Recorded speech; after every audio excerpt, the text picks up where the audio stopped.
Propósitos psicológicos. Tomo 1. Disertaciones filosóficas. Simbología.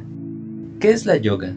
Se confunde generalmente la yoga con el fakirismo, mas si el fakir, término que proviene de la palabra árabe fak, que significa mendigo, tiene algunos poderes, este los utiliza para un fin de exhibición, en tanto que el yogi es un prudente, un místico. En su sentido correcto, ya, raíz sánscrita de yug, quiere decir unión. La yoga no es una religión, tampoco es una sencilla filosofía, sino más bien un método de realización. El yogi es el que está unido, es el que llegó a identificarse con el gran todo. En yoga no hay discusión metafísica acerca de la existencia o de la negación de Dios, no hay antropomorfismo, es un sistema completo. La ciencia filosófica o la filosofía científica de la yoga descansa en el control del cuerpo y del espíritu, de modo que se llegue a una estabilidad con perfecta serenidad, ni alegría, ni dolor, ni apego, ni desinterés, sino la paz completa. Yoga quiere decir lazo, unión, vínculo, y está por encima de todas las barreras e inconvenientes de raza, creencia, sexo o cultura.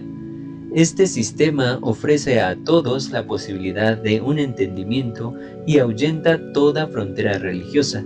Es la perfecta tolerancia en una fraternidad verdadera. La humanidad entera necesita educarse de nuevo porque se ha alejado de las leyes naturales de la existencia.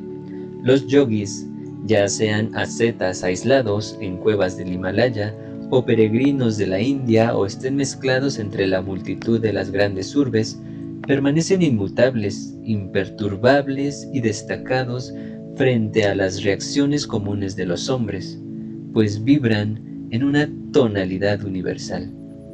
Se sabe que existen paralelos entre el macrocosmo y el microcosmo. Por ejemplo, nuestro corazón late 4 veces cuando respiramos una vez. Todo como para recordar que la Luna efectúa su revolución alrededor de la Tierra en 4 periodos distintos. Respiramos 18 veces por minuto, así como en 18 años se efectúa la nutación del eje terrestre en relación con la Luna.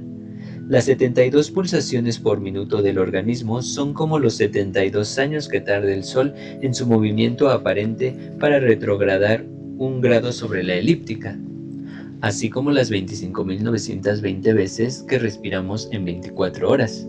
Corresponden a los 25.920 años que tarda una estrella para dar la vuelta al zodiaco. Los 4 elementos de la antigua física, agua, fuego, tierra y aire, también se encuentran en el cuerpo humano: la sangre, la orina, las secreciones acuosas, elemento agua, la temperatura, elemento fuego, los huesos, elemento sólido, la tierra, y el oxígeno, elemento aire, entrando en los pulmones. Todo lo cual corresponde en el cosmos a los océanos, los ríos, el agua en la superficie de nuestro planeta, la masa ígnea en el centro de los astros, elemento fuego que se manifiesta en los volcanes, la corteza sólida en la superficie de los astros, elemento tierra, y la atmósfera, la estratosfera, etc., el elemento aire.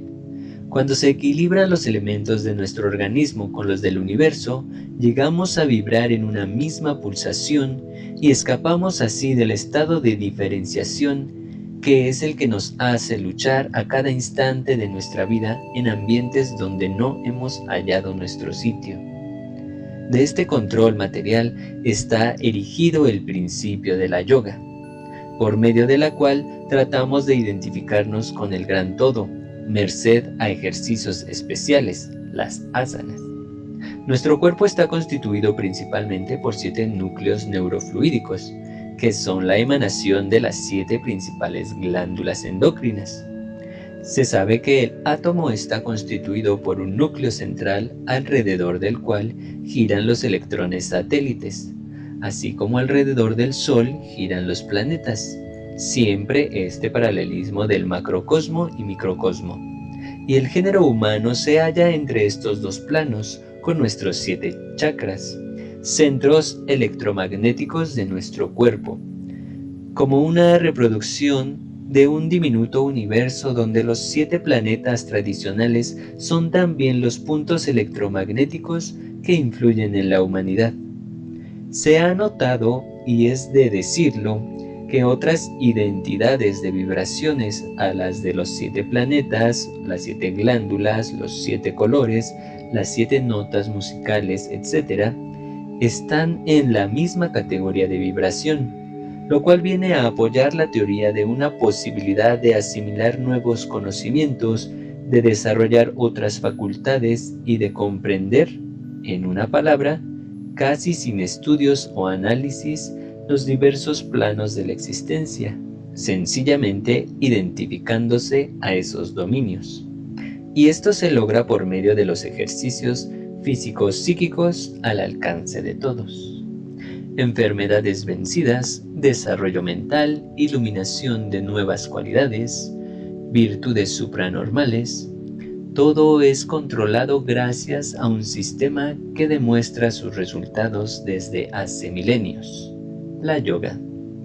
Por esta misma referencia, el concepto del yoguismo está en plena unión con cualesquiera de los principios religiosos, porque ve más allá del dogma, pues en su base todas las religiones son idénticas, solo han sido deterioradas por el ritual, consecuencia de la división de los hombres, cristianos, mahometanos, judíos, hindúes, budistas, etc. En la yoga se unen, porque en ella olvidan los linderos de iglesias o de templos para fundirse en una perfecta fraternidad humana, donde el nombre de Dios conserva su valor intrínseco de unidad, de absoluto, y no más de división debido a palabras de una terminología muy a menudo no comprendida. Vuelta a la civilización. Millares de peregrinos mueren sin haber podido divisar la montaña sagrada que se levanta a unos 25.000 pies en el Himalaya del norte, y escasos son los Paramahansa que van a Occidente a explicar el resultado de sus experiencias. Se me ha convencido de volver al mundo, en vez de quedarme en una de esas cuevas del Changtang en el centro del Tíbet, donde contaba yo acabar mis días orando por la paz del mundo. No se trata de convertirse al budismo o al hinduismo, como tampoco es que por el hecho de haber estudiado la Torá me haya vuelto judío o me haya convertido en mahometano porque enseño el Corán. No he negado nunca ninguna religión ni he adoptado ninguna. He evolucionado a través de los diferentes principios filosóficos y presenciado ceremonias de varias iglesias como fuente de documentación, así como del mismo modo me he adherido a las matemáticas, a la medicina y a las artes a fin de tener una formación cultural. Más o menos 300 religiones se reparten el mundo actualmente. Más de una consta de unas 30 sectas distintas, para solo mencionar el cristianismo. Y ya es tiempo de volver a la religión, religare, religar, atar, reunirse de nuevo al principio único, es decir, a una religión universal. Esta unión, este lazo, esta psicología de la edad nueva es yoga, el yug, la identificación. La nueva era en la cual hemos entrado desde el fenómeno astronómico del 21 de marzo de 1948 indica la entrada en la edad del aguador, época del Aquarius, la era de paz profetizada desde los tiempos bíblicos. Tanto el fanatismo religioso como el científico deben dejar sitio a una concordancia general que simbolizará la época nueva, la edad que suelo mencionar, en la cual se habrá de establecer un poco más de filosofía en la ciencia y un poco más de datos científicos en la religión. Significa una posibilidad única para establecer la supresión de las barreras sectarias sin ninguna canalización que limite el pensamiento humano, el cual ha de quedar libre para volver a los principios de iniciación de antaño aplicados a nuestras funciones de los tiempos presentes. El asunto no es creer en un Dios llamado God, Alá, Bhagavan, Elohim, etc., sino establecer, más allá de los conceptos fraseológicos, un lazo verdadero entre los hombres, el individuo y este principio superior, sin distinción de términos, lo cual constituye la verdadera forma de la autorrealización, la yoga. Después de haber visitado unos 40 países y dictado unas 2000 conferencias, mis actividades no han sido en vano, pues hoy casi 80 millones de personas comparten los ideales de la Gran Fraternidad Universal, la institución que trabaja por la reeducación de la humanidad, fundiendo todas las asociaciones, tanto científicas como esotéricas. En nuestros institutos de yoga he visto alternar niños de 8 años con septuagenarios, y nuestras escuelas de sabiduría atraen gente de todas las condiciones, indicando así el verdadero sentido de la fraternidad, sin considerar diferencias de cultura, creencias, sexo, color, raza o religión. Había salido de Europa, pero quedaban grupos formados en Francia y en otros países, y luego en muchas partes poco a poco fueron organizados algunos sectores y administrados bajo la dirección de nuestros centros de Asia y América. Numerosas colonias espirituales han quedado establecidas en varias partes a donde la gente puede acudir y experimentar las alegrías de una vida acorde con las leyes naturales, donde los adeptos comparten su tiempo entre los estudios, los trabajos manuales y la meditación, a fin de guardar un equilibrio perfecto. Se pueden hacer intercambios de discípulos entre América del Sur, Europa y Australia. Los miembros de la institución en los centros de Europa pueden ir a pasar una temporada a los campos magnetomísticos, ashrams, de la India, y así se realiza esta fraternidad, como consecuencia de un mejor entendimiento entre nuestros hermanos de cualquier raza o color, educados para seguir otros principios. Es un mundo nuevo que se abre, y la institución, que satisface sus necesidades por sí misma, ofrece un ejemplo de la posibilidad de existencia sin la lucha incesante por la vida. Viajé por Oceanía con el proyecto de evolucionar en las islas del Pacífico, dirigirme hacia el Japón y alcanzar después las altas mesetas de Asia para ir a retirarme en una ermita tibetana o en cualquier retiro de Changtang. Pero antes me propongo ofrecer algunos pensamientos. Así podré resolver si mi posición en el mundo tiene aún algún interés. En caso contrario, no me quedará más que retirarme completamente de la civilización, a fin de repararme de la rabia devastadora, aislarme en una cueva del Himalaya y orar por la paz del mundo. Disertación. La religión, que es la esencia misma de la religación de los individuos, sufrió en el curso de los tiempos grandes transformaciones, produciendo una división seria en el dogma y en el ritual, en tanto que la base teológica ha sido idéntica. Aparte de estas amplias divisiones, resulta aún más penoso constatar diferencias en el seno de una misma creencia. Esto ocurre muy a menudo a consecuencia de un mal entendimiento lexicológico. He llamado más de una vez la atención acerca del valor etimológico de las palabras, y he insistido también acerca de la importancia esotérica y filosófica de los términos.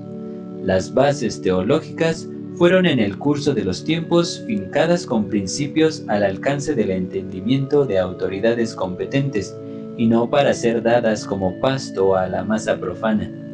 Por ejemplo, la cristiandad fue desmembrada en gran parte por culpa de los mismos grandes pensadores, pero de espíritu estrecho o por lo menos de conocimiento limitado. Así se sabe que el dogma de la Inmaculada Concepción enemista a los católicos con los protestantes, mientras que aún teológicamente debería ser sencillo aceptarlo por todos los que se dicen cristianos. Ello solamente requiere un poco de sentido común y de tolerancia filosófica. Como testimonio de este milagro he citado a menudo en mis conferencias el fenómeno del rayo de sol penetrando en una habitación, sin por ello romper el cristal de la ventana, así como el rayo divino pudiese penetrar en una mujer elegida sin romper el himen. Es preciso recordar también la experiencia del tubo de Crookes, en el que se hace el vacío, afuera del cual se sopla y donde se ven aparecer partículas atomísticas en las paredes internas del tubo. Esto valdría para comentar semicientíficamente el pasaje bíblico, y el Verbo se hizo carne. el soplo volviéndose materia. Ha sido indicado y ampliamente demostrado. La esencia del canon mitológico del héroe redentor consiste en que es pariente divino y que la madre del héroe es a menudo la divinidad madre o está unida de algún modo a Dios. El material mitológico está respaldado por hechos etnológicos. Creer en el nacimiento virginal del héroe es universalmente reconocido.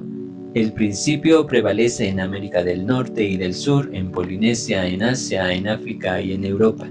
Estas vírgenes madres no son siempre lo que ha explicado el psicoanálisis moderno, como está muy bien demostrado por Eric Newman en su obra Origen de la Historia de la Conciencia. En todas partes del mundo antiguo, virginidad significa sencillamente no pertenecer a un hombre personalmente. La virginidad es sagrada en esencia, no por su estado de inviolabilidad física, sino porque es un estado psíquico abierto a Dios. El término común de virgen era aplicado también a la doncella. Así Platón, Pitágoras, Alejandro el Grande, etc., nacieron de una virgen. El nombre de virgen ha sido siempre aplicado a la mujer no casada. Tenemos pues que entenderlo en nuestro lenguaje actual como célibe. Desde la Kadeshet, todas las vírgenes madres de héroes y hasta la Virgen María son ejemplos de identificación con la deidad hembra. Kadesha es el término sánscrito para prostituta. Es la desconocida, la anónima, la santa, también cuando se entiende en el sentido filosófico. Kadeshet es la santa prostituta que numerosos colegios de iniciación tenían a su disposición para los extranjeros de paso. Esas mujeres se entregaban a los viajeros y el beneficio era dado a la institución. Se conoce la historia de esas santas amorosas de vestido malva y dedicadas al servicio del templo. Kadosh, maestro sagrado, es todavía un título empleado en las sociedades secretas para designar al que ha alcanzado los altos grados. Es el iniciado que llegó al conocimiento hondo de la Cábala. Es obvio citar a Astartet, por ejemplo, que en el lazo del macho está dispuesta a rendirse, pero únicamente para algo supranormal, a Dios y a lo divino, nada más. Recordemos también que hay dos aspectos del arquetipo maternal, y así como el aspecto terrible del dragón de la Gran Madre, la vieja mujer del oeste, es la imagen arquetipo de la humanidad. La otra naturaleza, la simpática, el aspecto inmortal, la bella virgen y la madre del héroe solar, tiene su arquetipo eterno manifestado en la doncella del este. Son numerosos los que han pretendido derivar de la constelación de Virgo, que asciende al este el 24 de diciembre en el punto más bajo en el solsticio de invierno, el nacimiento del héroe solar. Sería entonces confundir causa y efecto. La designación de esta constelación con el término de virgen es únicamente una proyección en el cielo de la virgen arquetipo. He dado a la luz del simbolismo astrológico amplias explicaciones en mis cursos, referentes a esos mitos. Es a través del fenómeno de precesión equinoccial que se puede definir tal asunto. En efecto, la porción zodiacal Virgo no fue llamada así solamente porque el héroe solar nace aquí cada año como sol, en el periodo crístico que comenzó con el nacimiento de Jesús el Nazareno. Ello es completamente distinto, pues procede de la retrogradación solar sobre la eclíptica, lo cual hizo entrar al astro real en la constelación de Piscis.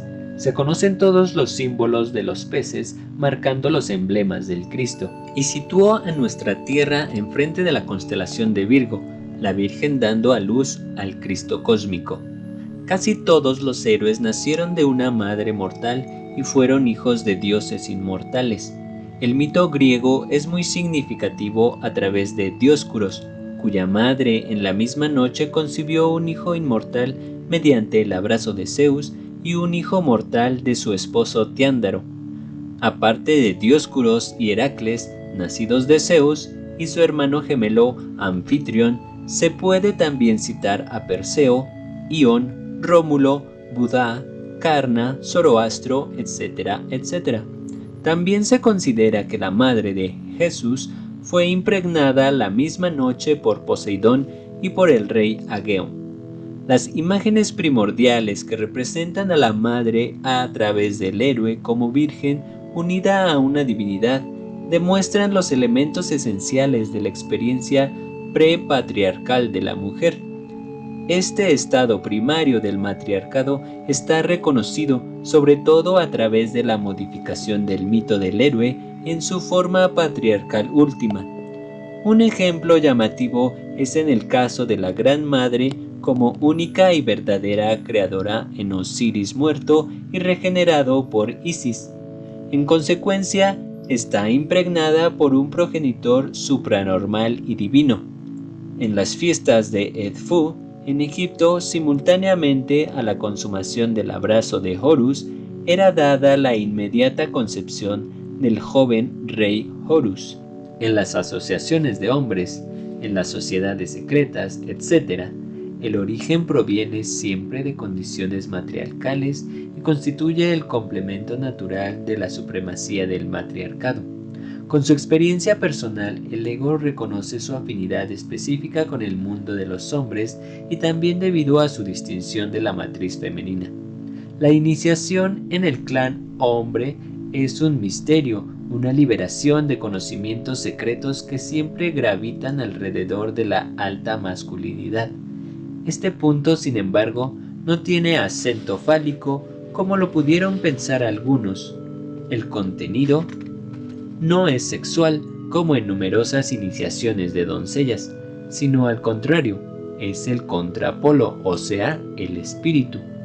Se entienden así mejor, desde luego, todas las alusiones de sexualidad en las prácticas esotéricas, las cuales son espirituales debido a la transmutación del sexualismo, lo cual resulta más explícito para los yogis que practican la Ojas Shakti Yoga, como consecuencia de la pranificación total. Espíritu ha de ser entendido especialmente como conciencia, y este acento espiritual es reforzado en todas las diversas acciones que realiza el adepto de la iniciación. El clima de este sistema puede ser llamado simbólicamente el cielo, opuesto al polo femenino, la tierra. El método abraza todo el sacrosanto y mágico mundo de lo más bajo de las leyes de la realidad del Estado. Cielo no es aquí el reino de una divinidad o una localidad celestial. Denota solamente el principio espiritual, Neuma, que en la cultura masculina da luz al dios patriarcal y sobre todo a la filosofía científica. El renacimiento espiritual significa el nacimiento del hombre superior. Tenéis que nacer de nuevo. Este segundo nacimiento está realizado como hijo del espíritu, hijo de una madre, hasta que no os volváis como niños. Es el entonces hijo del cielo y no únicamente hijo de la tierra, hijo nacido de una experiencia iniciática y no de una función macho-hembra. Fueron discípulas de escuelas iniciáticas algunas de estas vírgenes que llegaron a ser madres mediante la enseñanza esotérica dirigida en el mismo sentido. El gran principio espiritual es uno, y aunque esté disimulado en los mitos ancestrales, en las leyes y ordenanzas de las colectividades o en los sacramentos religiosos, es siempre la representación del mismo espíritu masculino que es el atributo del grupo macho. Es la razón por la cual a las mujeres les fueron siempre prohibidas las iniciaciones y originalmente fueron hasta excluidas de los lugares de culto. El mundo del hombre representa el cielo que ha sido la ley y la tradición para los dioses de los tiempos y en consecuencia los dioses, siempre masculinos, fueron un poco privilegiados de los hombres en este sentido. Toda cultura humana es masculina, desde la griega y la judeocristiana hasta las esferas del Islam y de la India. Sin embargo, la parte de la mujer es invisible y ampliamente inconsciente, lo cual no quiere decir que es inexistente, pues se tendría que despreciar sobre todo su significación y su propio plano. El hombre halla su verdadero yo en la conciencia y se siente casi siempre extraño en lo inconsciente. No obstante, lo inconsciente debe también experimentarlo inevitablemente. Es lástima que muchas aplicaciones falsas hayan sido intentadas con base en grandes equivocaciones. El androginado no es una experiencia a realizar en el plano material como algunos lo han podido predicar. La identificación con el principio espiritual procreador es de una importancia extraordinaria en la vida de los antiguos. Freud ha hecho un esclarecimiento vital en esta idea de los primitivos con apoyo de explicaciones acerca de los tótems. Sin embargo, en realidad, el emblema totémico que representa en parte al padre ha de ser considerado sin carácter personal y es lo que parece haber escapado al fundador del psicoanálisis, como también el hecho del ritual identificando al espíritu procreador, el cual ha de ser experimentado como algo diferente y, sin embargo, concerniente al mismo espíritu. A menudo ello se desvía en hábitos groseros, cuando no en superstición, debido a la práctica de algunos actos sin el conocimiento de las causas y de los efectos. La inducción ritual en el mundo espiritual del tótem ancestral se hace con la ayuda de la máscara transformante que indica el nominosum transpersonal, que ha sido experimentado en su origen y desde el cual fue derivado su ser. Es la razón de todos los rituales en que lo personal, puro, ha de ser trascendente. Es así como la absorción de la madre durante la experiencia del nacimiento y especialmente en el nacimiento de un héroe, forma la esencia de un mito. Esta experiencia puede efectuarse en el plano humano o en el divino. Puede haber nacimiento físico o nacimiento espiritual. El concepto puede ser material o psíquico. La mujer desempeña entonces su papel completamente. Su admiración de haber dado a luz a algo extraordinario constituye la identificación intensificada con la experiencia del nacimiento. Un hecho muy sencillo en el plano corriente, por ejemplo, es la intensificación en particular del milagro consistente en una hembra que tiene la posibilidad de producir un macho. Este milagro, como sabemos, era originalmente concedido por las mujeres primitivas al numinosum, al viento o al espíritu de los antepasados. La primera experiencia femenina del nacimiento es matriarcal. No es el hombre quien es padre del niño, sino que el milagro de la procreación proviene de Dios. En consecuencia, la fase matriarcal es ordenada, no por un padre personal, sino por un progenitor supranormal o un poder. La energía creadora de la mujer llega a existir en el milagro del nacimiento, y es en virtud de él que se vuelve gran madre y diosa de la tierra. Al mismo tiempo, es en este hondo y arcaico nivel en el que la Virgen Madre y Esposa de Dios se transforma en una realidad viva. La identificación con el principio espiritual procreador, como se ha mencionado arriba, ha sido de lo más importante desde las iniciaciones más remotas, y para llegar a este objetivo, el segundo nacimiento constituye, en verdad, la primera manifestación. Dios mismo se ha materializado a este estado y cada religión menciona esta manifestación en la segunda persona. Jesús, Cristo, para los cristianos, Vishnu, para los hindúes, etc.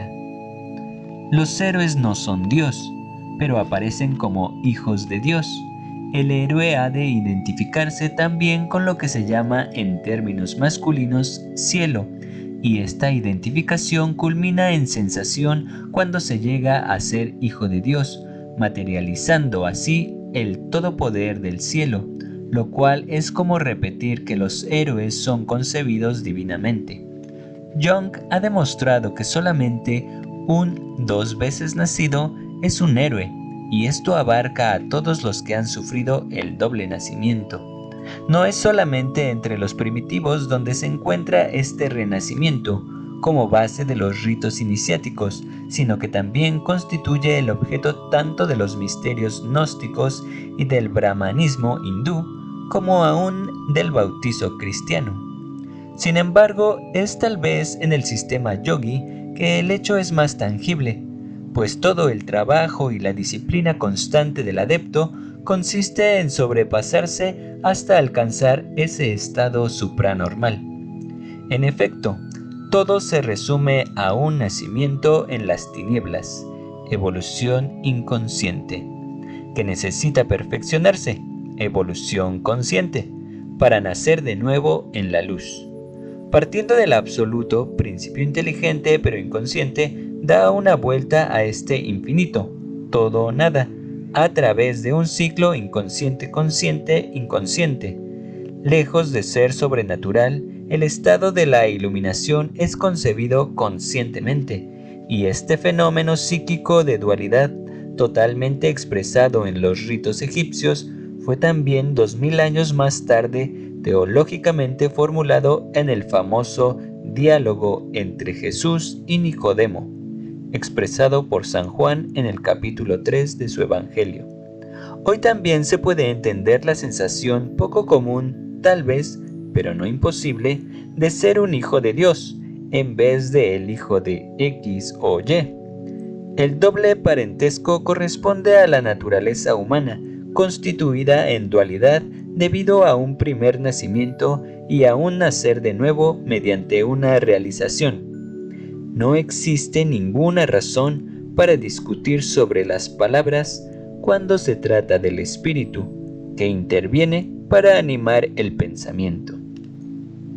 Parece necesario establecer algunas aclaraciones acerca de la alusión a las sexualidades que existen en las prácticas iniciáticas, que ya han sido mencionadas.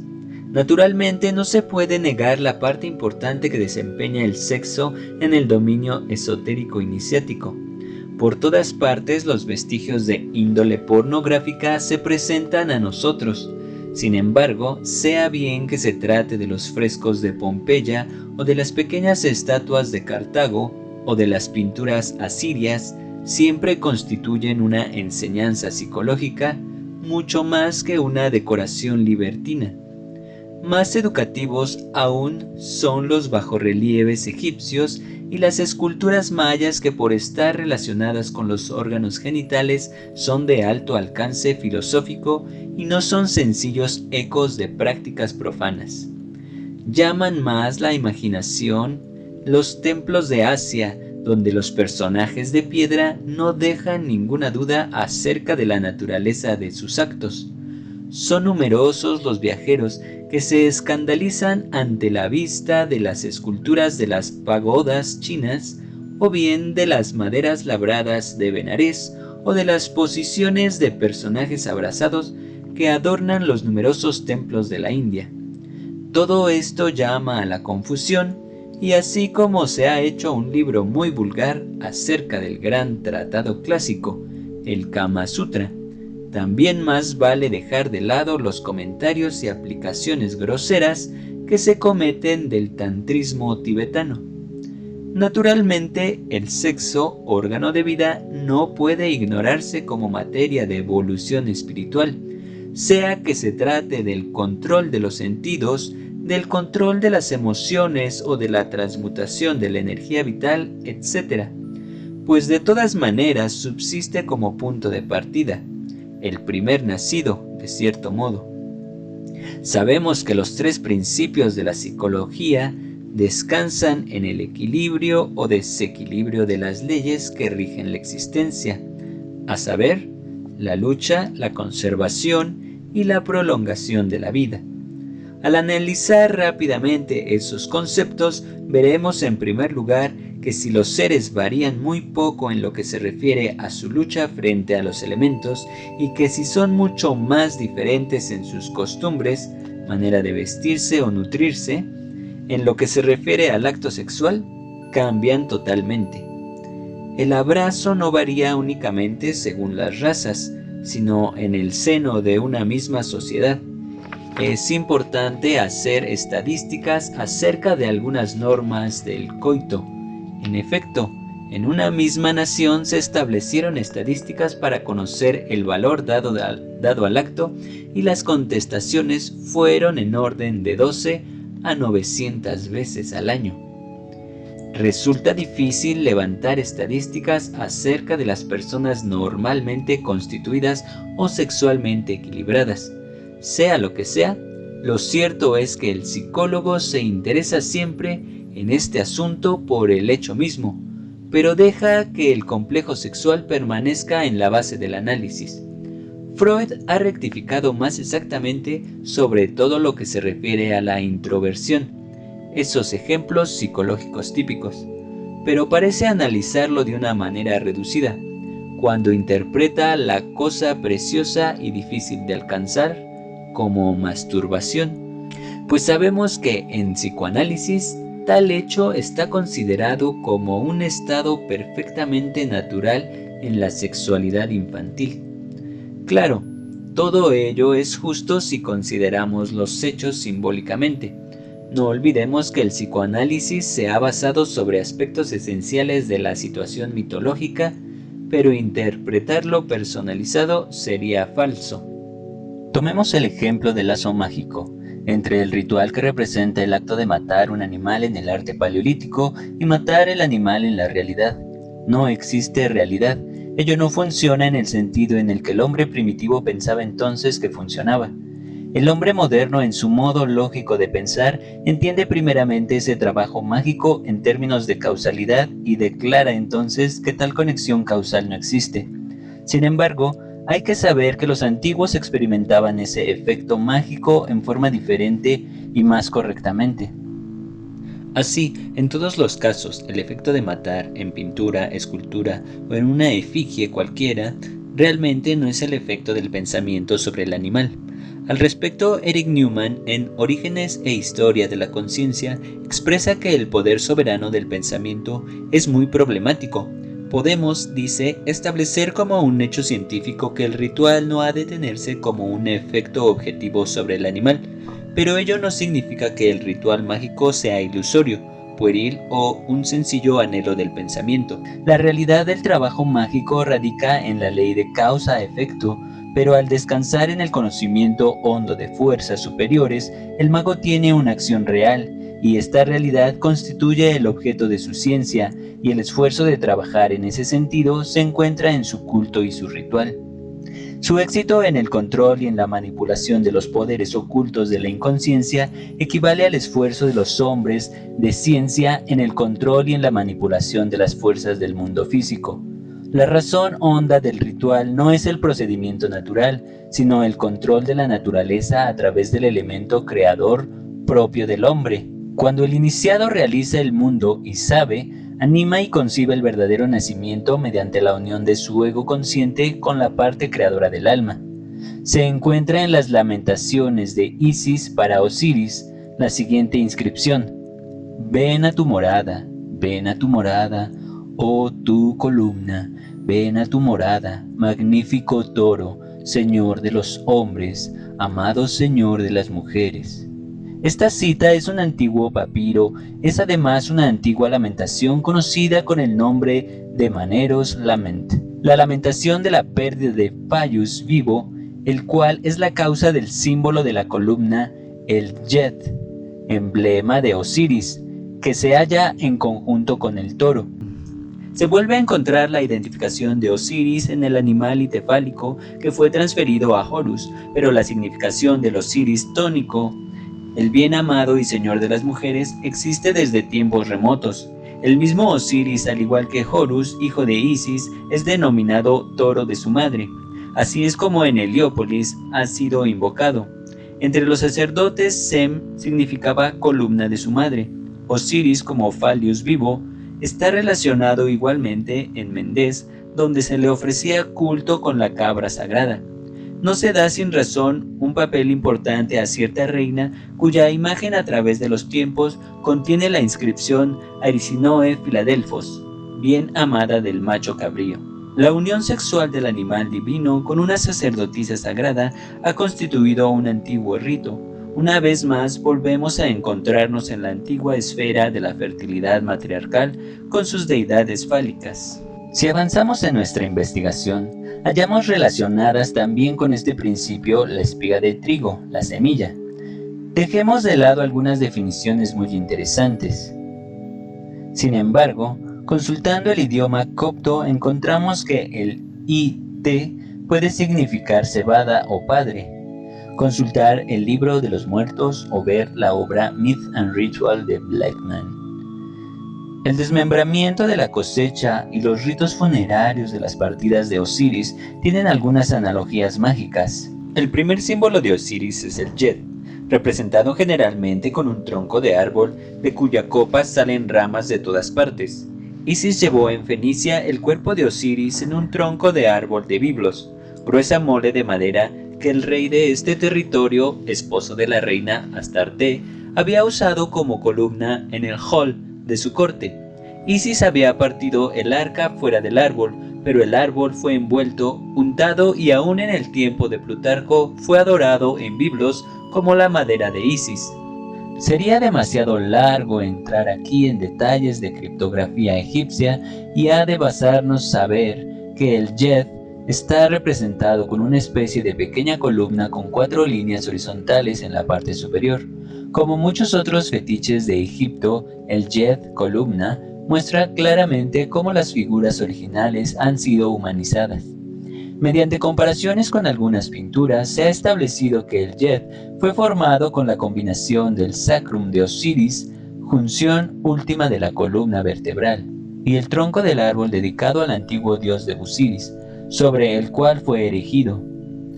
Varios factores entran en línea de cuenta: expresión fálica, principio de duración, etc. Pero lo más importante es, por cierto, el hecho de la erección, teniendo en cuenta también que la forma activa, el alto phallus, se vuelve cabeza, lo cual prueba que su carácter tiene un símbolo espermático o espiritual.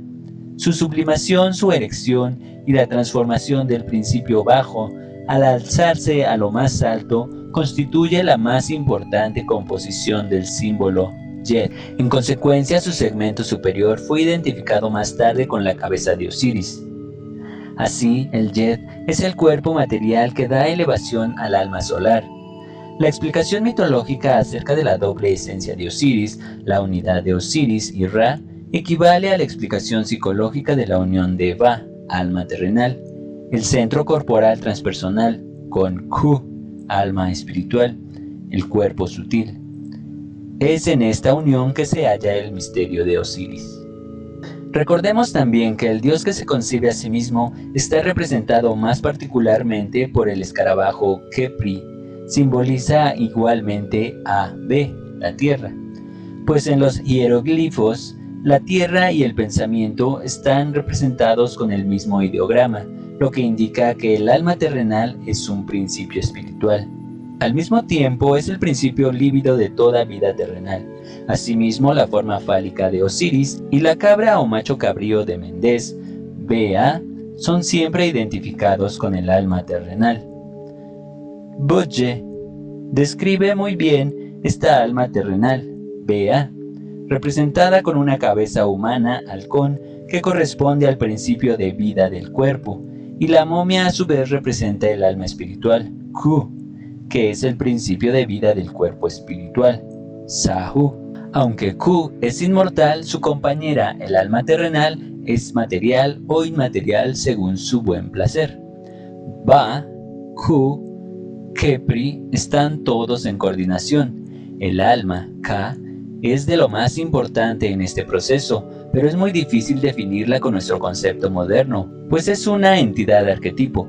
Moret, en Misterios Egipcios, la define con estas palabras: con el nombre de Ka, hemos de entender no solamente el principio de vida del faraón, de los dioses y de los hombres, sino también el conjunto de las fuerzas vitales, la comida que alimenta, y sin las cuales desaparece todo lo que está en el universo. Se podría acercar un poco este principio al prana de los hindúes, y es a lo que los alquimistas han asociado sus investigaciones. En resumen, el elixir de larga vida, la piedra filosofal, el principio de la gran obra, el misterio de la cábala, etc., quedan al alcance únicamente de los iniciados, los cuales trabajan en varios planos con una conciencia transpersonal.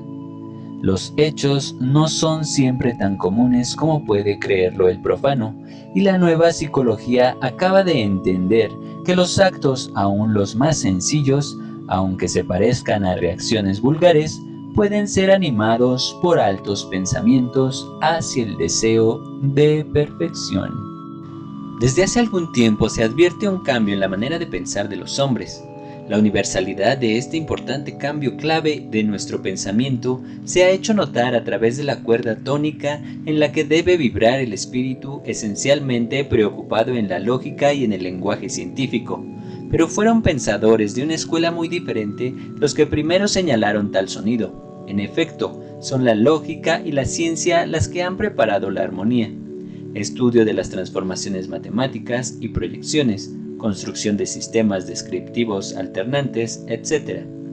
Los que han reconocido la importancia de las formas expresivas para todas las comprensiones humanas han sido los buscadores que han vislumbrado en ella no solo la ciencia, sino también los mitos, las analogías, los pensamientos metafóricos y el arte, considerados como actividades intelectuales determinadas con formas simbólicas, y estas filosofías han pertenecido en su mayor parte a la escuela idealista.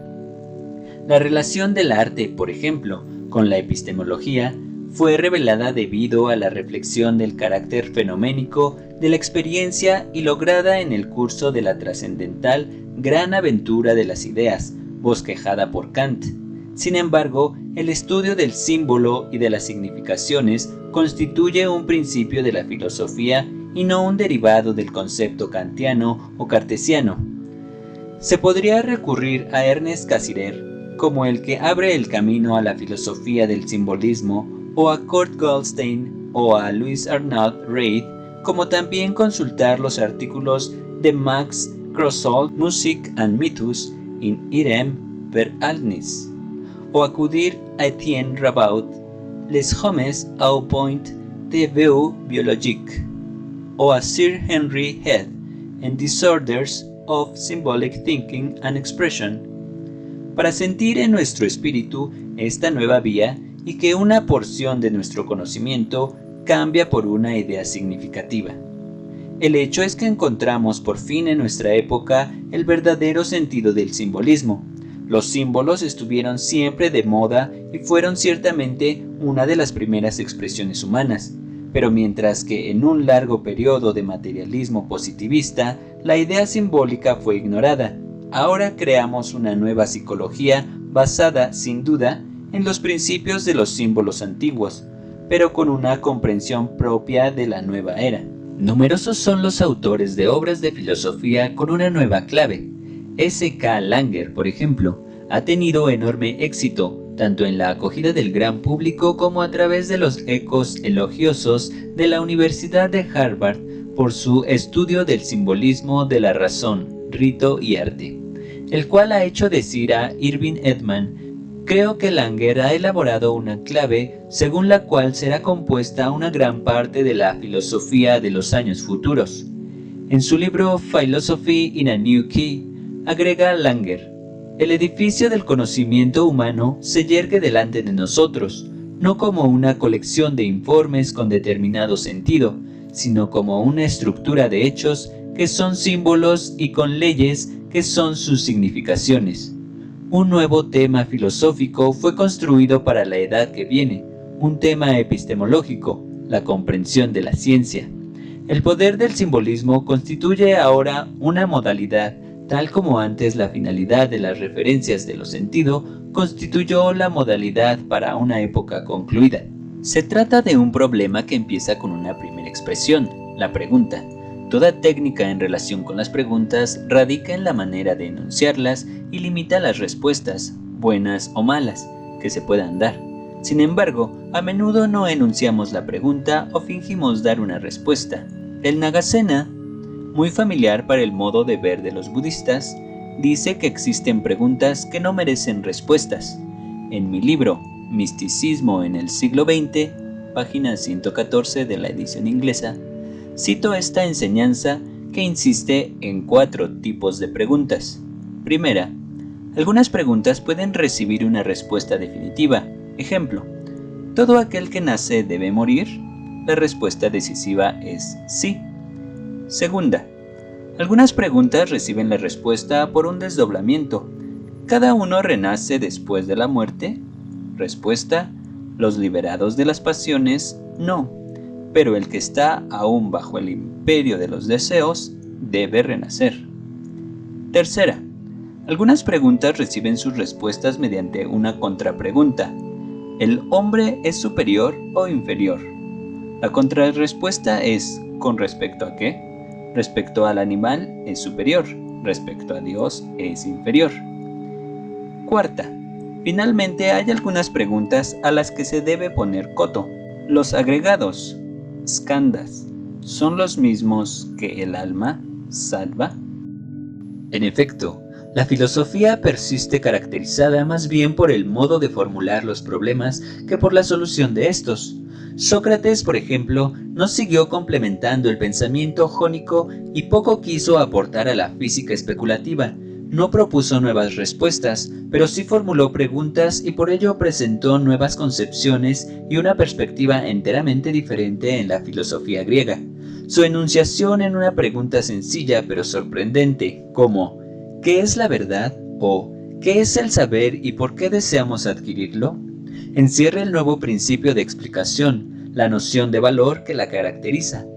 Por último, la lógica y la metafísica, la estética y la ética parecen haber vivido las diversas ramas de la filosofía natural, mental, social, religiosa y se han situado como ciencias autónomas. Las ciencias físicas han hallado su vía sin hesitación, pero la psicología ensaya seriamente llevar buen paso. Los psicólogos dicen que faltan leyes y resultados matemáticos porque la psicología está joven aún. Cuando la física estaba en la edad de la psicología actual, tenía ya un sistema bien definido con posibilidades de una extensión futura, que era visible en todas las líneas de su progreso natural. Los triunfos técnicos de la psicología son descubiertos dentro de la fisiología o la química, en vez de ser considerados como meros hechos psicológicos. Sin embargo, no por ello faltan las bases como pienso haberlo demostrado en mi libro, Yug, Yoga, Yogismo, una mátesis de psicología. Pocos matemáticos entendieron que los números fueron descubiertos por medio de la observación y que las relaciones geométricas han sido conocidas por medio de razonamientos inductivos, al ser observadas durante largos periodos. Los físicos pueden examinar algunos hechos en vez de las constantes y variantes. Sin embargo, las mismas constantes y variantes sirven para calcular otros hechos, y por otra parte, los matemáticos mismos solo nos dan una serie de referencias según su preferencia. Solamente juegan con ítems cuyas cualidades de sentido son completamente insignificantes. Sus referencias son sentidos arbitrarios o cuadros llamados símbolos, y detrás de estos símbolos están las abstracciones, las más puras y frías que el hombre nunca haya hecho. El poder secreto de las matemáticas está completamente basado en el hecho de que no existe aserción sobre la existencia ni sobre la realidad o la eficacia de las cosas. El matemático solo se preocupa de la posibilidad de simbolizar las cosas. Sus entidades no son referencias, sino conceptos. Nunca, en la especulación acerca de las esencias y los atributos, ha sido posible aproximar algo tan abstracto como el álgebra, y algunos sabios muy soberbios de su conocimiento concreto de los hechos no vacilan en aceptar la demostración y los cálculos basados en las entidades ficticias de las matemáticas. Como lo dice muy bien S.K. Langer, cero e infinito, raíz cuadrada y número negativo, distancia inconmensurable, cuarta dimensión, etc., todo ello recibe la bienvenida de los laboratorios sin mediar pregunta, mientras el hombre medio, pensador, que podría tener un poco de fe en la invisible sustancia del alma, no tiene confianza y duda de su lógica respetabilidad. El hecho más sorprendente a propósito de la incoherencia de la razón humana es aceptar por una parte ciertos símbolos como científicos, los convencionalismos matemáticos por ejemplo, y por otra parte rechazar inmediatamente todos los razonamientos sobre el simbolismo. Este escepticismo es por sí mismo una prueba de espíritu anticientífico. Felizmente se aprecia cada vez más el valor de la simbología y poco a poco en todos los campos de la actividad humana, el simbolismo da la clave para nuevas luces. El ejemplo de ampersand, significando et en francés, y en español, en holandés, and en inglés, etc., ilustra perfectamente la vía que se abre para semejante convencionalismo universalizado. Ya he comentado largamente en mi libro El arte en la nueva era las posibilidades de la comprensión de los símbolos en la misión educadora. Así, la aceptación de los símbolos no debe limitarse al grafismo, sino enfocarse al perfecto entendimiento de su relación con otros símbolos, y ello implica una coordinación de conocimiento que debe desplegarse en un canon de síntesis tal como en la arqueometría. Sin embargo, tendrá que añadirse al método de Saint-Yves de Alveidre, por ejemplo, el sistema de relación de la psicología moderna. Dos famosos procedimientos ya se han presentado en nuestra época: el nacimiento del psicoanálisis y la técnica llamada lógica simbólica. Ello como coincidencia de dos prosecuciones, una viniendo de la medicina y la otra de las matemáticas, materializadas debido a una misma idea generadora que es la preocupación de nuestra época filosófica, lo encontrado mediante el poder de la simbolización. Cuando los investigadores han descubierto la importancia del símbolo en la ciencia, no tardan en emplear este interesante punto de vista, pues la adquisición de esta herramienta está considerada actualmente como una de las mayores señales de progreso humano. Decimos también que hay una gran diferencia entre emplear símbolos y usar signos. Usamos de los signos no solo para indicar, sino también para representar ciertas cosas. Para un perro, por ejemplo, el apellido de una persona es la señal de que esa persona está ahí. Y cuando uno dice desayunar, es la advertencia a los sentidos acerca de la comida. El ser humano se sirve de signos. Nuestras palabras generalmente son signos, pero no en el sentido de señal, para tratar determinadas cosas. Estos signos sustituyen cosas, pero cuando el signo deja desarrollar una expresión característica hacia el objeto in absentia, lo que es llamado pensar en o referirse a lo que no está ahí, entonces no es una sintonía con la cosa, sino que se trata de un símbolo. Ritchie escribe en The Natural History of the Mind: a todas las distancias y en todos los niveles del pensamiento, se trata de un procedimiento simbólico. El acto esencial del pensamiento está simbolizado. En efecto, el material dado por nuestros sentidos está constantemente siendo cambiado en símbolos, los cuales constituyen nuestras ideas elementales. Algunas de estas ideas son combinadas y manipuladas a la manera de lo que llamaremos razonar. Otras no son usadas, pero son televisadas en forma natural durante los sueños o a través de vapores de caprichos conscientes. O finalmente, un gran número construye el más típico y fundamental edificio del pensamiento humano, la religión. Transformación simbólica de Langer. Se entiende muy bien que es fácil distinguir los números 3, 4 y 5 con dibujos muy visibles, como dibujar 3 puntos representando el 3, 4 puntos el 4 o 5 puntos el 5. Pero por ejemplo, el número 1000 necesita un orden de concepción en un lugar definido como cada concepto de número lo tiene en nuestro sistema numeral acostumbrado. Igualmente, para designar otros conceptos más amplios, en su significación es necesario un simbolismo que pueda expresarse claramente con un sentido cierto en las diferentes ramas del pensamiento. Lo eran un poco la idea de los ideogramas, de los jeroglíficos y también la criptografía antigua, aun cuando son mejores el mandala y el yentram, que dan a significar un principio completo. En efecto, como lo he dicho en mi artículo Retorno a la mística pura, acostumbrarse a una expresión de síntesis y de símbolos es realizar un conjunto de enseñanza. Los primeros que han animado el símbolo para establecer un medio de expresión completa han sido sin duda los chinos, con una línea dibujada sin interrupción y una línea igual pero dividida formaron 8 grupos de kowas, los cuales fueron dispuestos para emblema del mundo y para todo lo que lo anima. El yang, la unidad, representa el polo masculino, el espíritu, mientras que el yin, binario, representa el femenino, la materia. De esta combinación han nacido no solo las 64 claves originales que han dado la constitución de todo el lenguaje, 84.000 palabras, sino también las bases de la enseñanza científica o filosófica. Se sabe también que la medicina china se basa en este yang y yin que determinan el equilibrio biológico. El exceso de uno u otro en el cuerpo produce perturbaciones, causa enfermedades y por consecuencia origina efectos psicológicos diversos. Han sido los yogis, así como los cabalistas, los que han trabajado más la cuestión simbólica de la identificación cósmica y de la iniciación.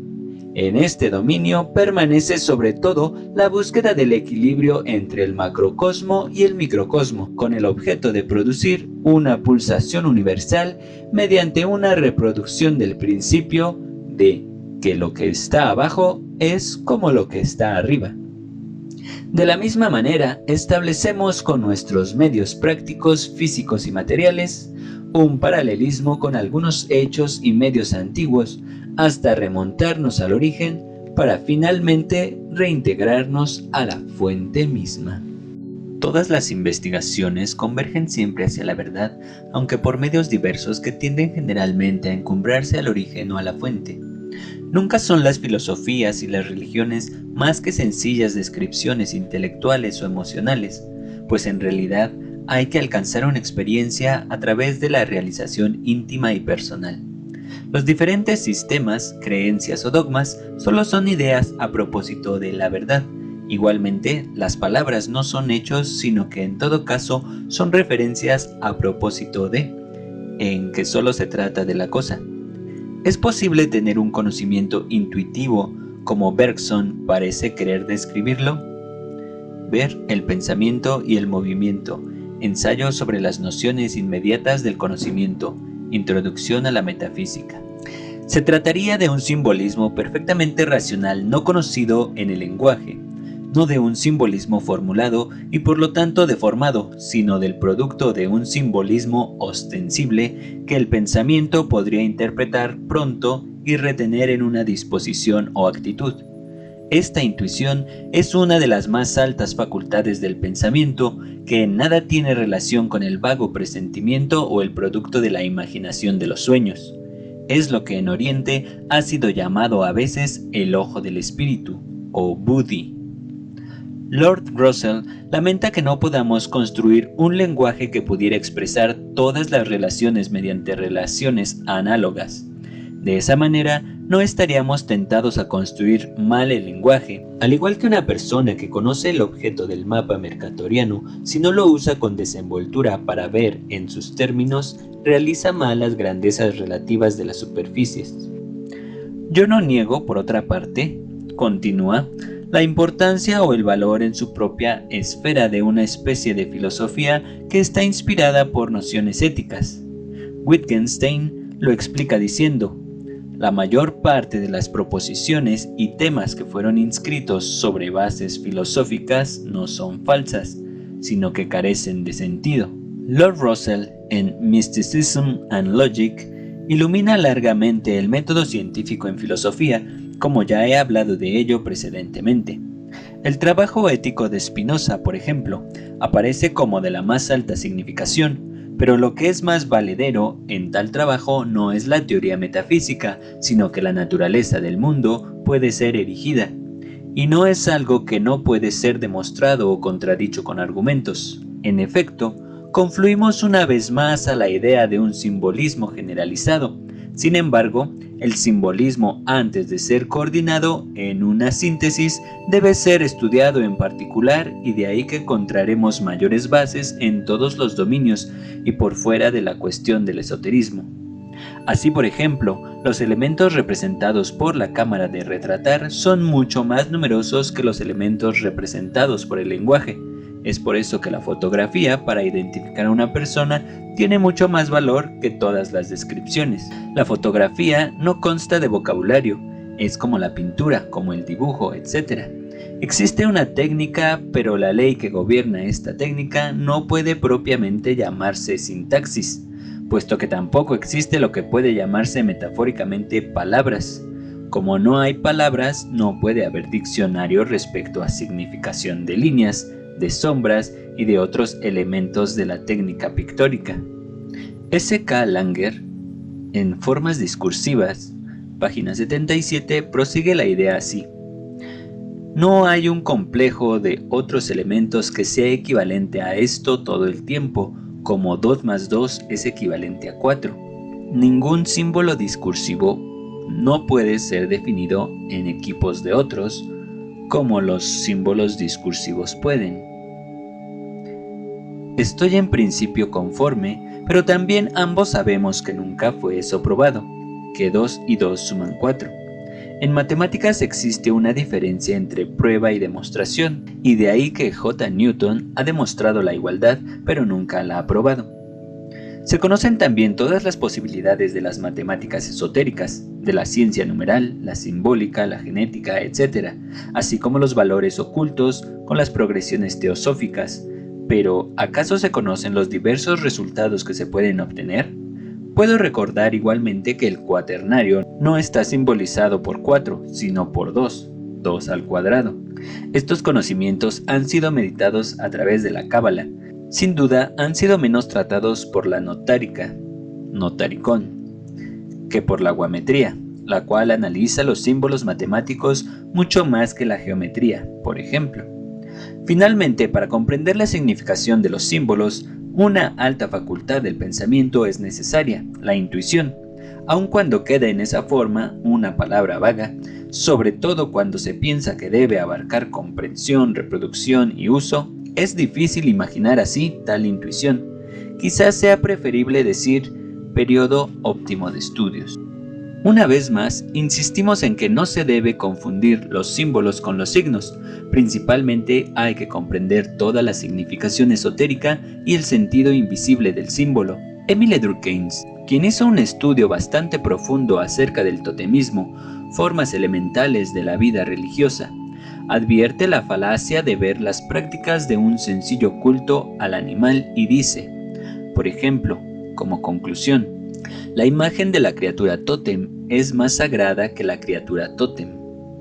La naturaleza real del tótem es únicamente la forma material a través de la cual el pensamiento humano puede imaginar esa substancia inmaterial, esa energía difundida a través de toda especie de cosas heterogéneas, ese poder que es el único objeto real del culto. Todos los pensamientos empiezan por la vista, aunque no necesariamente la vista de los ojos, sino con algunos fundamentos elaborados debido a las percepciones de los sentidos, la vista, el oído, el tacto y generalmente todos los sentidos. El primer producto de la vista, intelectual, es el conocimiento literal, la concepción abstracta de las cosas en la cual las cosas mismas están en relación con su instancia. Claro está que solo para los espíritus pensantes hay una estructura en la naturaleza. Un mundo sin espíritu es un mundo sin estructura, sin relaciones y cualidades, sin hechos en el sentido profundo de la palabra. Sin embargo, queda mucho por decir respecto a los hechos. Se sabe cómo las demostraciones minaron, zaparon y finalmente destruyeron el escolasticismo para dar luz a la ciencia, como dice Francis Bacon. Todo lo que se necesita es que los hombres pongan sus nociones aparte y sigan solamente los hechos. Nuestras normas sobre lo racional son las mismas que las de Euclides y Aristóteles. Generalmente son ellas la consistencia, la coherencia y la acción sistemática de influir todos los casos posibles, y sobre todo, la elegancia de la demostración. Pero al fin y al cabo, nuestro ideal de ciencia pregunta otra cosa, y es lo que fue llamado máximum de interpretación, lo cual significa que con respecto a los hechos observables debe haber tantas proposiciones como puedan ser aplicadas. S. Langer escribe, los sistemas de pensamiento que actualmente presentan el conocimiento son los que antes estaban designados como hipótesis, cuando las proposiciones cruciales correspondían a los hechos. Las antiguas hipótesis son ya consideradas como verdad y las anteriores premisas como leyes naturales. Los métodos, normas y objetos de la ciencia han sido bastante explicados desde hace largo tiempo y también ha sido suficientemente tratado por los matemáticos y filósofos el papel que ha desempeñado el simbolismo en la ciencia. Basta estudiar La ciencia y la hipótesis de Henry Poincaré. Sin embargo, quedamos todavía a merced de las interpretaciones acerca de los hechos y de las cosas, y en lo que se refiere a interpretar, tenemos ejemplos lastimosos y bien tangibles sobre las diferentes maneras de ver las cosas y particularmente en lo que atañe a la transmisión de las enseñanzas, como lo he tratado al principio de los propósitos psicológicos. Una de las más grandes filosofías que ha revolucionado al mundo pensante puede servir de ilustración. Un morador de cada 4 de nuestro planeta adora conforme la doctrina budista, mas las comunidades están divididas por los temas dogmáticos, olvidando que Siddhartha Gautama enseñaba más allá de los linderos de la adoración fanática. Un Buda iluminado no concibe otras cosas en sus aspectos personales y el instructor da su lección sobre un plano universal. La doctrina del budismo gravita alrededor del sufrimiento del hombre que desea tener y guardar todavía cosas que son esencialmente impermanentes. Entre estas cosas, la más importante para el atamiento humano la constituye su propia persona. A menudo el hombre practica un falso aislamiento y la consecuencia es que se identifica con una especie de torre de marfil, carente de realidad como lo demás, y vacía de toda atta, naturaleza, sí mismo. Gautama el Buda no respondía nada a la pregunta, ¿qué es el sí? Pues pensaba que el hombre halla la respuesta por sí mismo cuando ya no está identificado con su persona, cuando ya no se resiste al mundo exterior, en fin, cuando suprime sus fortificaciones y cesa en sus constantes hostilidades. En contraste con esta idea de aislamiento, el Buda proclamaba la unidad de todas las cosas vivas y demandaba de sus discípulos el reemplazar esta hostilidad con la divina compasión, karuna. La práctica de esta enseñanza debe conducir al estado de nirvana, fin de padecimientos, desaparición del egoísmo, condición de bendición eterna. Podemos añadir el principio de karma, ley de causa-efectos, y decir que todos los budistas están de acuerdo hasta este punto. La separación de las dos grandes corrientes de pensamiento comienza en la interpretación acerca de la actitud de Gautama al no responder nada a la pregunta, ¿qué encuentra más allá el hombre cuando ya detrás no resiste las barreras de su persona? El Buda negó la existencia del atta en la persona. La enseñanza del Hinaya, pequeño vehículo, afirma que no hay el sí. En cambio, el Mahayana, gran vehículo, considera que el verdadero sí se encuentra cuando se ha renunciado al falso.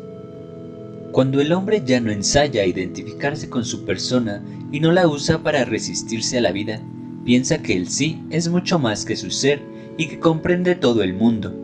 El Mahayana va más lejos, al afirmar la vida en la declaración de que todas las cosas son el sí en vez de negarlo y no decir que cada cosa considerada por separado no contiene el sí como la expresa el Hinayana. Esta diferencia teórica da luz desdichadamente a igual diferencia en la práctica. El hinayanismo, por su ideal negativo, considera como la más alta forma del hombre la de aquel que alcanza sencillamente su nirvana y queda liberado debido a la realización de anatta, sin sí, y anicca, sin permanencia. Pero mejor que quedar aquí, en este estadio de Arhan, la filosofía del Mahayana pide a sus discípulos elevarse al grado de Bodhisattva. Este ser ideal del budismo no puede excluir o descuidar ninguna cosa porque se encuentra identificado con todos y en todas las cosas. El Bodhisattva afirma toda su vida como el sí y considera a los otros seres como otros sí, y para él el nirvana no es más que una vanidad y un estado egoísta que subsiste durante el tiempo en que una criatura sencilla permanece no iluminada. Además de estas dos grandes formas del budismo, otro sistema se presentó a consecuencia de interminables discursos a propósito del estadio final de la evolución del ser. Si el estado de ser uno constituye el nirvana, mientras que el de ser algunos constituye el samsara, mundo de formas, rueda de nacimientos y muertes. Resulta entonces necesario alternar el nirvana con el samsara, y en consecuencia el nirvana no es el summum bonum, sino sencillamente otro aspecto de lo mismo, ignorancia. El budismo se encontraba en este punto cuando el Zen apareció como culto. Ver The Spirit of Zen por Alan E. Watts. Zen, palabra japonesa derivada del chino, chan, y corrupción del sánscrito dhyana. Es equivalente a iluminación, pero igualmente implica una vía para alcanzarla. Con referencia al nirvana y al samsara, los maestros captaron rápidamente la imposibilidad de definir la respuesta en términos intelectuales. Nirvana y samsara son la misma cosa, y un sabio verá el nirvana inmediatamente en todas las cosas ordinarias de la vida. Para el santo, todo es santo. El Zen fue introducido en China por Bodhidharma en el 572. Este gran maestro era el 28º patriarca de la raza de los Budas y había recibido la enseñanza por transmisión oral. Fue invitado un día por el emperador Wu, que estaba impaciente por conocer al sabio, quien al entrar en conversación con él dio una respuesta típica del Zen. El emperador chino le dijo: «Hemos construido templos, ordenado monjes, recopilado las santas escrituras. ¿Tenemos algunos méritos?» «Méritos del todo no», respondió el maestro. Muy inquieto el emperador prosiguió: «Muy reverendo señor, ¿qué es entonces la santa verdad, el primer principio?» «Este santo principio existe en todo, aun cuando no se encuentre en nada de santo», fue la respuesta. El emperador Wu expresó: «¿Quién es usted para plantarse así delante de mí?» Bodhidharma respondió: «No sé, vuestra majestad». Se conoce con certidumbre la historia de Shan Wang, que quería ser discípulo de Bodhidharma. Este discípulo se presentó un día ante la caverna donde el sabio meditaba desde hacía largo tiempo, y quien se negaba a recibirle. En vista de las muchas semanas de infructuosa espera en la nieve, tomó una gran decisión para probarle su devoción al maestro. Cortó una de sus manos y la presentó a Bodhidharma, quien al ver este acto resaltante le aceptó a su lado.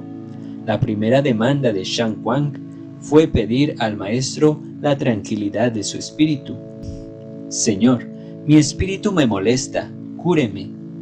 «Muéstremelo», le dijo el sabio. «Pero no es posible», dijo el discípulo. «Entonces usted ya está curado», respondió Bodhidharma. Algún tiempo después de la muerte del gran santo, algunas personas reconocieron a Bodhidharma andando en el camino de regreso a la India por las montañas, con los pies desnudos y con una sandalia en la mano. En vista de ello decidieron abrir su tumba y se halló solamente la otra sandalia que el maestro había dejado atrás de sí. El fundador del Zen desapareció sin dejar alguna huella, al igual que otros muchos grandes maestros, Lao Tse, Jesús, etc. El Zen tiene numerosas afinidades tanto con el Tao como con la yoga. El taoísmo, como el Zen, no crea en el mundo llamado objetivo, lo que confunde a muchos buscadores que se aventuran en estas filosofías. Lao Tse, el posible fundador del taoísmo, fue contemporáneo de Gautama el Buda.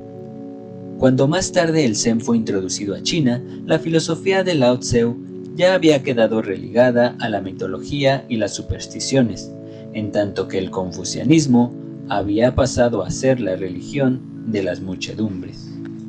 El mismo Lao Tse dijo: «El Tao que puede ser descrito con palabras no es el verdadero Tao», y de ahí que uno se pregunta con razón si verdaderamente Lao Tse fue el autor del Tao Te Ching, el cual fue compuesto, según algunos, 240 años antes de la era cristiana, y más tarde fue atribuido a Lao Tse, sin duda uno de los grandes maestros instructores, como Jesús Cristo, que nunca escribieron.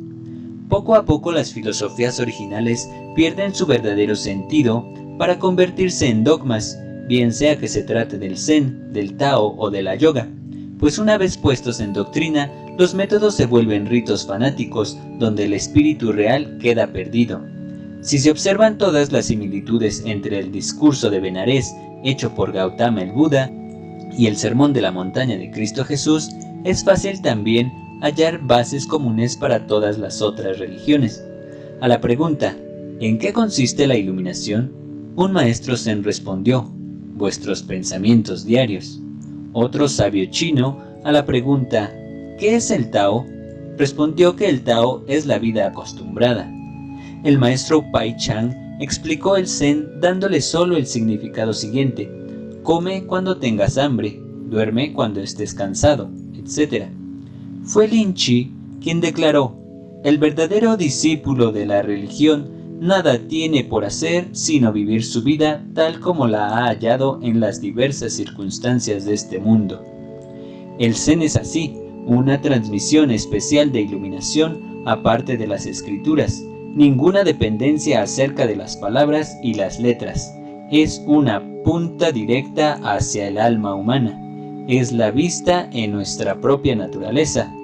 La técnica del zen budismo se inspira en el koan, que se relaciona con el satori, experiencia súbita, abandono de falsas ideas de posesión, el cual es una medida indispensable para el cumplimiento del zen.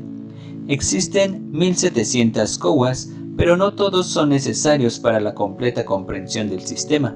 El kowa, que literalmente significa documento público, es la forma de un problema basado en los hechos y en las palabras de maestros famosos, es el conjunto de actitudes a tomar para realizar. Además del kowa, que es una divisa religiosa, existe el yugen, que es una divisa artística. El yugen es una cualidad indefinible, es lo sutil, es el método de demostración de la verdad, no por la descripción dada exactamente, sino advirtiendo el hecho por tener un inmediato contacto con la vida, y no por apoyarse sobre la versión ajena. Es el medio de realizar a través del símbolo. Ver mi libro La misión de los artistas. Hay que añadir también que sería peligroso considerar el yugen como finalidad, pues hay que considerarlo como descubrimiento de un secreto. El zen, que se manifiesta tanto en la ceremonia del té de los chaseki como en jiu-jitsu o en el kenjitsu, demuestra su amplio horizonte, encerrando todas las experiencias de la vida. Jiu-jitsu significa literalmente lo que los ingleses llaman gentle art. Es la técnica de apretar, estrangular, arrojarse y lanzar, mientras que el judo es más bien la filosofía sobre la cual esta técnica está basada. La misma cosa sucede con el kenjitsu y el kendo, los cuales son métodos de self-defense, con armas esta vez. Así pues, desde el Chao no Yu, ceremonia del té, hasta el jiu-jitsu, pasando por el bushido, código de caballería de los samuráis, el zen describe los rituales y da su enseñanza. Desde los chaseki, casa de té, donde aprenden la relajación, hasta el jiu-jitsu, que es sobre todo el sistema básico para dejar perder el equilibrio a su adversario. Todas las experiencias de la existencia están frente al discípulo del zen. Finalmente, la yoga es la que puede dar la conclusión, puesto que es el principio y el fin de todas las cosas, así como todas las cosas mismas. El yogi quizá se materializa a través de diferentes aspectos, pero permanece idéntico en su espíritu, porque basta al yogi realizar la unidad. No importa cuáles sean sus manifestaciones, solo es importante su grado de evolución espiritual, su identificación completa con el origen, con la fuente.